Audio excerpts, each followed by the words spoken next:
Hello, hello. Welcome in, everybody. Welcome in, Bills Mafia. Thanks for joining us. I'm John Fina on the Overreaction Buffalo Sports Network. And joining me tonight is Zig Fracassi, who has also joined our crew, along with Jerry Ostrowski, Joe Miller, and Dan Freddy, and Anthony Marino, with a variety of shows. This one you may not love. Welcome in after a very disappointing Monday Night Football performance by our Buffalo Bills. I know you're aching to get to the comments, aching to hear what Zig and I have to say about this game. Nothing great comes to mind as we get going. Zig, you watched the game in full and live as I did. Man, there's so much to digest here, Zig, but right out of the get-go, gut reaction. Tell me about your high-level takeaways on this. Well, John, I mean, first of all, it's great to be with you as always. Always enjoy the insights that you guys have. And, I told Jerry last week on 7 days to Sunday that the Bills are going to have a litmus test trying to stop Bijan Robinson. I mean, there's a reason why this kid was selected 7th overall a couple of years ago. He can hit the home run. He can catch the ball out of the backfield. And sure enough, we saw that big 81-yard touchdown run down the right side of the field. You've played enough games. You tell me. It seemed as though even early the things may not were going to be working Buffalo's favor simply because they forced the fumble like the first or second play of the game, but then Russo gets flagged for the offside. That gives Atlanta a little more, juice and everything like that. They convert on the touchdown drive for the first time. So you just wonder, if the Bills got the turnover early, how would that have affected the game? But again, it's clear to see they have major issues stopping the run, and these flags, John, which have really become a problem within the last 2 or 3 weeks. Maybe the bye's coming for them at the right time because somewhere down the line they're lacking the discipline that they've had in prior seasons. Yeah, you hit the nail on the head there, Zig. I'll tell you this, so a quick aside. It's the first game that I've never rooted for Bijan Robinson. I don't know if you know this, but he went to high school and graduated with my son Bruno, who now plays at Duke. Oh, is that right? I've known this young man since he was 12 years old, playing youth football all the way through high school. And it's that's the kind of game I want to see my boy Bijan have when he plays somebody else. Not when he plays my Bills. Or he does well and the Bills win, right? Yeah, that's right. That's right. He can get his 100 yards rush and the Bills win. Right. You hit the nail on the head. I mean, we've struggled with stopping the run, but I think, schematically, we've done some things that allow us to stop the run. But talk to me, the tackling, Zig. Yeah. I mean, it has been rampant, not just this year, not last year, but for multiple years, end to end. Yeah, there was an instance there. I forgot it was a Bijan run or maybe it was a Drake London catch where there were like 3 or 4, maybe even 5 missed tackles on that. And that's a simple and not strategic part, but fundamental parts, what I'm trying to say, of the game. And if you miss tackles, those are those extra yards that creep in. And as well as I do, if you get a guy, allow him 5-6 extra yards because you didn't do your job, that puts even more stress on your unit. Yeah, you're right. And did you notice the camera runs a little bit long at the end of a few plays, and you see this body language by some of the Bills players where, it wasn't good. It's the third tackle and they're dropping their arms like, what the hell? You really have to try to control that stuff because offenses feed on that. Bijan is just an incredible talent, but between Bijan and our incredibly porous zone secondary or zone defense, Drake London was just tearing us apart. For me, there's a fix, but what do you feel like with our personnel, which I don't think is bad personnel, but schematically, what can we have done here? I don't know, John. I mean, to be quite honest with you, it's one of those situations where, I mean, let's face it, they were a banged-up unit coming into this game, and then you saw the 3 Bs all leave this game. I think a couple of them did come back, but still, that's a stress on your secondary. And Trey White, much as you love him and everything like that, his second tour of duty in Buffalo, I think there's a reason why he was let go in the first place and then, let go by 2 teams last year. He simply doesn't have the ability. So I just wonder, maybe the scheme is fine, but if you don't have the players to execute it, that's a whole nother scenario. So you got to wonder, you got the bye week, you've got the trade deadline coming up. And I know Orlovsky made the point about on the offensive side that maybe Shakir's the only guy Allen trusts. Well, that may be a case too on the wide receivers. The Bills need some depth there. But John, I think they got to somehow scan the trade wire and all that, try to find themselves a defensive back, because quite frankly, they're really thin back there. They are really thin, Zig, and in the absence of depth, I think you have to take more chances, and I just don't see him doing that. I think you've got to take more chances. I don't know if you can. Can you? Well, again, but when you don't and you allow these big chunk plays, they just break you down. Your attitude, right? You just feel like you're getting bled to death, slow, 10 yards, 12 yards here and there. Yeah, I think that you big plays, pressure tend to generate some excitement, tend to generate some plays. But going back to what you said earlier, I mean, line up on the correct side of the ball. We had 2 of those, and both of them mattered. I don't like to harp on officiating, but I found it a little bit kind of head scratching that Trey White got called for a ticky-tack play that was right in front of the side judge. Yeah. And then the very same thing happened in front of the side judge, and Atlanta was not called for it. The inconsistency across the board with officiating is it's really, really hard to deal with. And I'm going to continue on one. You said Shakir might be the only guy that Josh trusts right now. Right. We did go long to Palmer, right? We had the long ball to Palmer, and to Joe Miller's credit, who's been saying we haven't been trying to take the top off the defense. Okay, so we did it, and then never go back. Palmer goes down. We never go back to it. So the defense gets to play everything at about 25 yards and under. It's really hard. People want to talk about separation and separation. It's not always that separation, but if you're at 25 yards and under, the defense is layered such that you might be leaving a guy running right into another guy. So exactly. Well, and give Atlanta credit too, John. I mean, for sure. With Ulbrich, I mean, you've known him for a lot of years around the NFL. He's got a great reputation, and they spent a lot of draft capital on that side. I mean, they've got some really good youngsters back there. And then the corner Terrell came back to the lineup tonight, so I thought that was big for them too. But you're absolutely right. They weren't able to get deep and all that kind of thing. I thought Atlanta did a really nice job mixing up their defenses for the most part. Right. I agree. And let's chat this through, because I've been thinking about this a lot. We want to be a Josh Allen forward team, right? He's a great football player. He sees downfield. He makes great throws most of the time. But we just paid our running back, and for good reason, because he's a high-quality running back. I got the feeling early in the game where we should have been running a hell of a lot more type of play action and feeding Cook the ball and really establishing the run. I got the sensation that we backed off the run way too early. Yeah. That we had opportunities, and we wanted to just go ahead and drop back. We obviously struggled to protect in some instances. Guys weren't coming open. Josh tries to scramble. We ended up with 4 sacks. A couple of them were, he's trying to get out of the pocket. One was definitely on him. But what's your take on that balance? Because you look at the first drive that Atlanta did, and the balance of that drive was beautiful. It was. Yeah, perfect mix of the short pass with Penix, and then obviously when you've got a 2-headed monster like they do with Bijan, and also Algier, who's like a tank back there, I thought that was good mix for them. And then obviously with the Bills, and this was something Jerry and I discussed on the show last week, John, where he thought in the New England game, he thought that the Bills abandoned the run too soon last Sunday night. So agreed.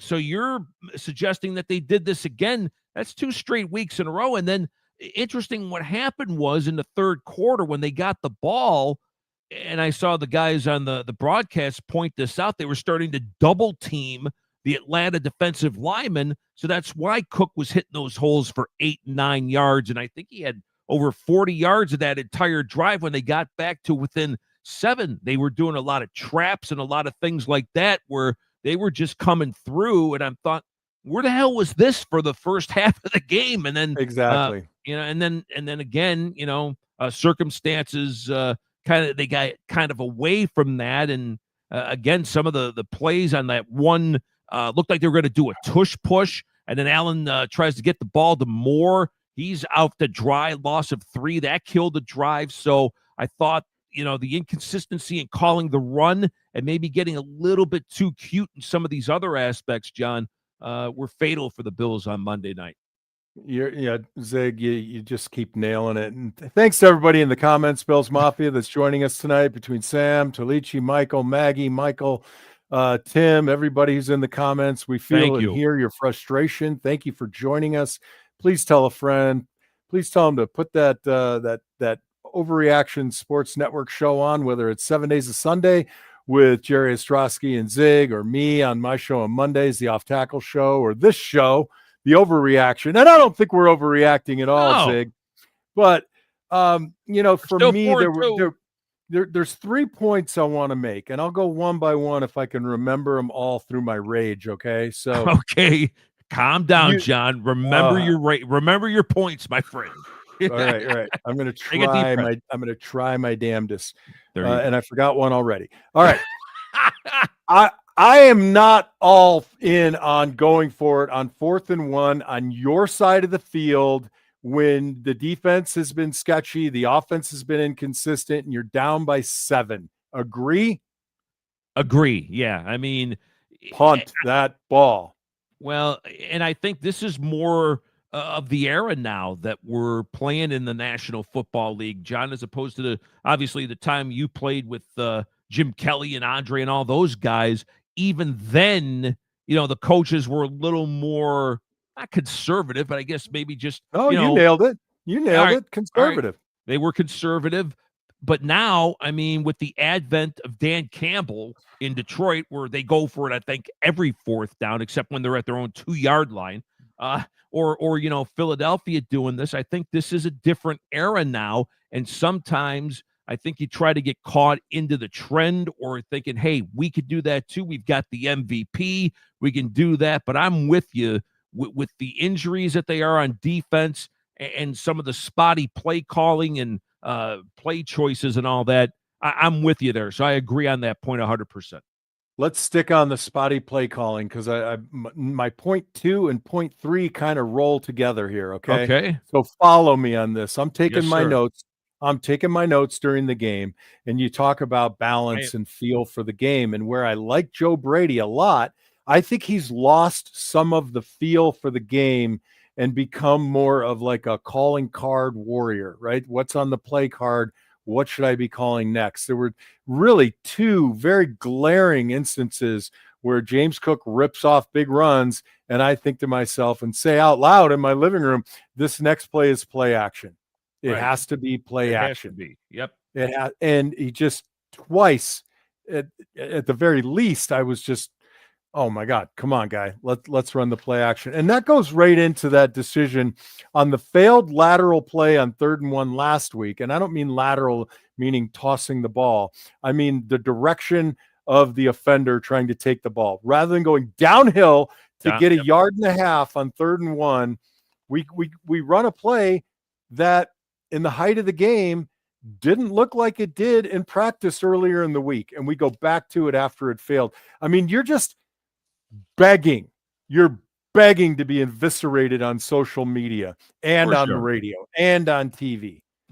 I mean, do you feel that a little bit from Joe Brady right now? Yeah. I mean, you just wonder sometimes, either some of these coaches, that's why maybe there's the short runs that they have, that they're a little too stubborn in what they want to do, as opposed to maybe having the feel of the game. In other words, if you're able to run those traps and get those, running plays going, why not go with it? Then only then, if they start adapting to that, then you utilize the other weapons that you have, whereas opposed, to these guys that have these, the laminated scripts that are like about as long as the menu at the Cheesecake Factory, for goodness sakes. I mean, they got all these. Seriously, there's like you could have a. Oh, look, that's why I don't go to the Cheesecake Factory, Zig. I can't get through War and Peace so I can get down to, blueberry cheesecake at the end. That's right. Listen, you talked about being trapped, Yeah. Zig, and I'm going to tell you right now, I'm going to trap you right here because Frank and Teresa Bellissimo in 1935 at the Anchor Bar initially specialized in Italian cuisine, and in the restaurant gained national acclaim when it invented the original buffalo chicken wing in 1964. Can you believe it? 1964. The sauce options are virtually endless. You got the original medium sauces that are made from buffalo chicken wings, famous a spectacular blend of cayenne pepper, vinegar, salt, garlic, margarine, and other secret ingredients, all blended for a rich, smooth, savory prepared sauce. No mixing, no mess, no guesswork. And then you've got hotter than the original, but the same rich flavor, spicy barbecue, mild, extreme heat. And Zig, they have over 23 flavors and varieties of their wings. Anchor Bars opening all over the place, 17 locations franchised. If you don't have one in your town, Tucson's getting one in 2 weeks or 3 weeks here, Zig, and I'll be there. I was going to say, are you already, you already got your parking spot, I've heard, and your, table already ready, right? You're damn straight I do. So if you're listening to the show, get over to the Anchor Bar, have some fantastic original buffalo chicken wings. We love having the Anchor Bar as our sponsor. Can't wait to go to the Tucson location very soon. Zig, Daquan Jones got hurt in warm-ups and didn't play. Palmer goes down. Bernard goes down. Benford goes down. McGovern went down for a while. The list is long. Guys that stepped up. Ingram, Cam Lewis, who has had a lot of time. Hancock, Andreessen, Landon Jackson in the lineup. Shaq Thompson, who's playing extremely well. He just missed an interception too. Right? And that could have been a pick six. Remember that one late in the game? Honestly, the way this game was going, I think that Bijan Robinson would have caught him from anywhere on the field. I mean, he's fast, man. Well, look, between inopportune penalties of alignment, shooting yourself in the foot, just poor play calling, absolutely horrible tackling, injury issues, and then, it's like a recipe for disaster. If you don't start off hot and feed James Cook and get Josh Allen into a rhythm early, I don't see how our team overcomes. No, I don't either. And I thought something that was interesting too, and you mentioned with the injuries, was McGovern. If you notice, John, when they had to put the backup center in, the Falcons sent the jailbreak. To me, that is like big time awareness on Ulbrich and his coaching staff. It's like, all right, their center's out. The new guy's vulnerable. I mean, you can practice snap all you want, but with it being loud there at the Georgia Dome and everything like that, the fact that they sent the jailbreak, and I think they got on Josh on the sack on that play, shows you right then and there. It's like when the star corner goes out.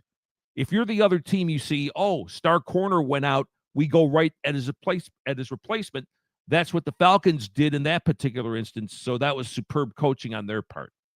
Yeah, it was honestly, we've seen this, we saw this last week. It was almost virtually a repeat of last week. Just the inefficiency, the errors, the penalties. Just a kind of a tragic performance by the Buffalo Bills. Speaking of which, Josh Allen was 15 of 26 for 180 yards, 6.9 average, 2 TDs, 2 INTs, 4 sacks for 23 yards. James Cook, who was about to be rattling off a very good game if they fed him early, would have had more than 17 carries for 87 yards. Jump in anytime you want, Zig. Josh with just 6 carries for 42 yards. Josh Palmer leads all receivers in yardage, 2 for 60, 3 for 33 for Khalil Shakir. Terrell Shavers, which was very good to see him. He had an amazing block on an inside run. Yes. But in the pass game made a couple of errors that he's going to have to fix. Ray Well, Davis let 2 me for ask you, 19. how much you think they missed Kincaid? To me, that's big. Oh, terribly. And Yeah. what strikes me as odd is, and that was brilliant point to bring up, Dawson Knox has been very effective for years in Right. not a dissimilar role than Dalton Kincaid. Might not be as big of a target, might not be as fast, but we survive very well with Dawson Knox as our number one, and then to completely go away from him without a dedicated philosophy or strategy for the game, and I just made that up, feels like a head scratcher. It does. Yeah. I mean, he is established commodity, John. At least if you're down Kincaid, then get Knox more involved. One catch for 19 yards. That to me is an indictment on the coaching staff. For sure. Going to the Buffalo Bills defense, what I said earlier, Shaq Thompson is just playing out of his head for a guy who's a backup. He and Dorian Williams, I think, played pretty damn well. 10 tackles, 5 solo, tackle for a loss. Taylor Rapp, who I have not been shy about saying needs to get better, 7 tackles, 5 solo. Dorian Williams follows that. Cole Bishop, 6 with 2 solo, but the big one, right? The big one. Had a chance to get Bijan out of bounds. Yes. Angle wasn't great, but I feel like extension at that him. location, he could have bounced him out of bounds. There's no need for a wrap up in that situation. No, you launch, you extend, you get hands on body, and you bump a guy 8 inches and he's out of bounds. Do whatever you need to do, John, to stop the ball carrier. And he didn't do it on that play. So I'm with you 100%. Not at all. Joey Bosa chiming in, Deion Walker. There were some pretty good performances by us. I'm not going to bore everybody with these. I like stats. Solomon's game a little bit. He had a sack among his limited time. I thought he showed a little promise. I agree with you. It was kind of a funny sack. He was actually stymied at the line, but he had his eyes up, and when the quarterback scrambled, he was there, and that counts. I'm not saying it doesn't. But here's where the rubber meets the road. Michael Penix, 20 of 32, 250 yards, 1 touchdown. He didn't need to get more throwing the ball. Holy cannoli. Bijan Robinson, 19 carries, 170 yards. He's going to be icing his legs until Thursday. Well, half of it basically came on one run, but still. And then they used Algier to be kind of the, it's almost maybe their version of Sonic and Knuckles with the Lions there with Montgomery and Gibbs. Yep. That's kind of their platoon there in Atlanta. Agreed. Tyler Algier, only 10 carries, but about 7 of them were for first downs, I swear. Receiving, just took a beat down from Drake London, 10 receptions for 158 yards. Behind that, of course, Tucsonen, wonderful kid, young man. Bijan Robinson was 6 for 68.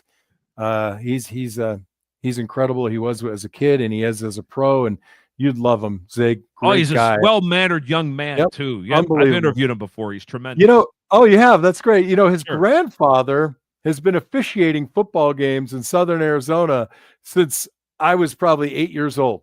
Is that right? Okay. Oh, yeah. I've seen him on the field my entire life.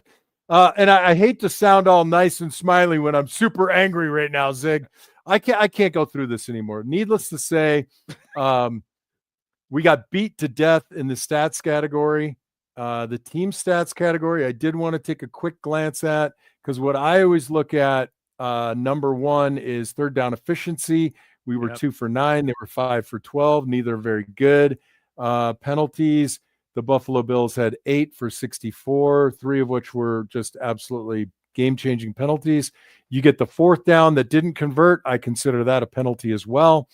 So, or not a penalty, a turnover. So I would rack the Bills up at 3 turnovers. The final one, I don't know if you count that being, John, the 2 picks really. The first one could have mattered if that ended in a touchdown at the end of the second quarter. Exactly. I wrote down the stats from halftime. 335 in total yards for the Falcons. The Bills at 131, 5 penalties. What was really disturbing here, too, is I take my old man glasses off because I scribble and read this stuff. I can't even read half my writing. But anyway, 7 play in the first half, John. 7 plays. Bills defense allowed 20 or more yards. 7. Ooh. Yeah. 7. Okay, so 7. Zig, yeah. That's why we got Busted Pillsbury, Artemia, Mary, Michael. Apologize about the pronunciations. A lot of people calling for McDermott and Beans heads in these comments. Oh, of course. I don't know that we're there yet. I mean, I felt it when you were going through that stat. I was teleporting myself back in time to the first and second quarter when I wanted to just divest myself of all my Bills gear. I would never do that. No, I would never do that. You're too loyal, dude. I know I am, but I'm frustrated like everybody. Zig, this is the part of the show where, despite this being just a horrific loss and hardly anything good to say about it, can you pick a guy on the Bills team that you can say, dude, hell of a job, and then conversely say, dude, wow, we need to talk here? I thought Cook did a hell of a job once they actually started giving him the ball. He wound up with 87 yards. He was instrumental, John, on that drive that they got to within a touchdown at 21-14. So, like we talked about earlier, I thought, hey, you just signed this guy $15 million a year, start utilizing him. And then a guy that's like, hey, dude, we could use you a little bit more. But I don't know if, again, like we just talked about with Knox, I don't know if it was him necessarily or if you indict the coaching staff. So, you're going Joe Brady on that. You're going Joe Brady, the OC, right? I can get behind that, Zig. All right. So why was Dawson Knox more utilized? That would be that one. So Cook and also Dawson Knox. And defensively, too, I mean, he had 5 tackles, but I honestly thought Bosa was quiet. I need more out of him, to be honest. I agree. He had a play that was nullified by, I think, a penalty. That's fair. What I do like, though, is he does disrupt. He gets quarterbacks off their spots. It doesn't always result in a sack, but he gets quarterbacks moving. The statistics don't bear it out, but he's got a higher motor than guys that are half his age on this, not half his age, but half his experience on this team. I'm going to flip over and just say, kind of, my dude, you're playing great, man, is Shaq Thompson on the defense. Yeah. I mean, he is, what a great pickup. Brainy vet. Yep. And then my dude, you got to come up with something. It's got to go to Bobby Babich on the defense. I know you're struggling with personnel right now, or you feel like you are. Everybody struggles from time to time with personnel, but you're in charge of their tackling. You're in charge of their alignment, right? That's sloppy. You line up in the neutral zone. You're in charge of making sure guys aren't leaving a third of the field uncovered. So I'm going that direction. Well, and also too, if you noticed, it seemed like Penix had a lot of seam routes going. Like guys were sitting in zones, if you will, and it seemed like it was just a little bit too easy. Now, not short to change him because I think he's really starting to emerge now in his second year in the NFL. You'd see the confidence growing in Michael Penix Jr., but I thought some of those throws were way too easy as London and even Pitts got open a couple times too. So yeah, couldn't agree with you more. They were sitting down in that zone. They were picking their nose, drinking a cup of tea, waiting for the ball to come in. I know I'm getting a little harsh. Thanks again to everybody, Bills Mafia, that's in the comments. Please, if you like this show and all of our shows, and you think Zig has just the most amazing radio voice you've ever heard, and face, I mean, this handsome son of a bee, please recommend. Oh, I got a face for radio, John. Come on. Well, listen, we need more out of Keon Coleman. Yes. We need more out of Joe Brady.